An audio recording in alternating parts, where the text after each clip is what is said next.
13 জানুয়ারি দুপুরে পানিসাগরস্থিত পশ্চিম পানিসাগর শ্রী শ্রী গোপাল কৃষ্ণ সেবাশ্রম তথা টিনের আখড়া প্রাঙ্গণে অনুষ্ঠিত হয় আসন্ন পৌষ মেলাকে ঘিরে আহুত সাংবাদিক সম্মেলন। উক্ত সাংবাদিক সম্মেলনে উপস্থিত ছিলেন মেলা পরিচালন কমিটির সেক্রেটারি, প্রেসিডেন্ট সহ অন্যান্য সদস্যবৃন্দরা।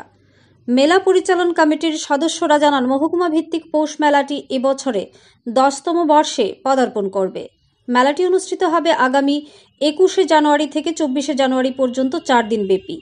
মেলার 4 দিন মেলা প্রাঙ্গণে সাংস্কৃতিক মঞ্চে অনুষ্ঠিত হবে রাজ্য তথা বহিরাজ্য থেকে আগত শিল্পীবৃন্দদের দ্বারা বিভিন্ন ধরনের সাংস্কৃতিক পরিবেশনা।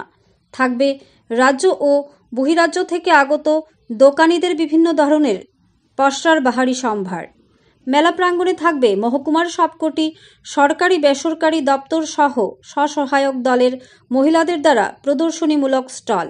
4 দিনব্যাপী পৌষ মেলাটিকে সর্বার্থ সার্থক করে তুলতে রাজ্য তথা বহিরাজ্যের সকল অংশের জনগণের উপস্থিতি কামনা করছেন মেলা পরিচালন কমিটি। ধর্মনগর থেকে নিজস্ব প্রতিনিধির রিপোর্ট। ধর্মনগর।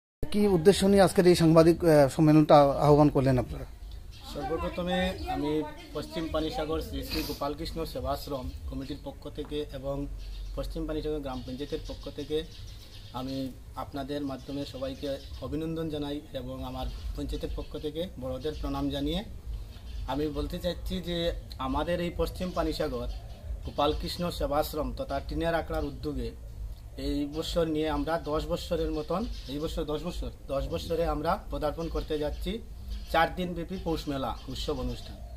এই 4 দিন ব্যাপী পৌষ মেলা উৎসব অনুষ্ঠান আগামী 21 জানুয়ারি থেকে শুরু হবে এবং 24শে জানুয়ারি আমরা সেই 4 দিনের অনুষ্ঠানের পরিসমাপ্তি হবে।